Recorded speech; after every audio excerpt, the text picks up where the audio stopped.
OBC शिष्टमंडळ आणि सरकारमध्ये आज संध्याकाळी 5 वाजता सह्याद्री अतिथीगृहावर बैठक होणार आहे। मुख्यमंत्री शिंदे आणि उपमुख्यमंत्री देवेंद्र फडणवीस ओबीसींच्या शिष्टमंडळासोबत चर्चा करणार असल्याची माहिती गिरीश महाजनांनी दिली आहे।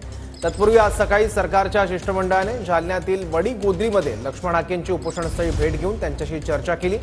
यावेळी मुख्यमंत्री शिंदे आणि उपमुख्यमंत्री फडणवीसांनी फोनवरून उपोषणकर्त्यांशी चर्चा केली आहे। राकेंना शिंदे आणि फडणवीस यांचा फोन आलेला आहे, त्यांनी चर्चा केलेली आहे लक्ष्मण हाके यांच्याशी।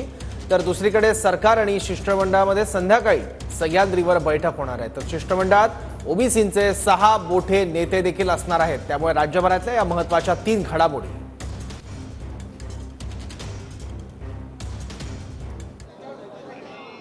पर्सनल बोलणं आहे ना, ते काही जास्त असं नाही ना।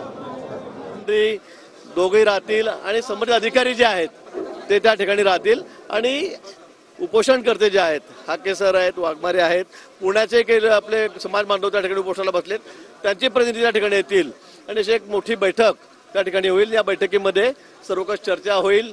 निश्चित आपल्या ज्या मागण्या आहेत उपोषणकर्त्यांच्या त्यावर साधक बाधक चर्चा होऊन त्यातून निश्चित मार्ग निघेल। शिष्टमंडळामध्ये तुमच्या कोण कोण आहे?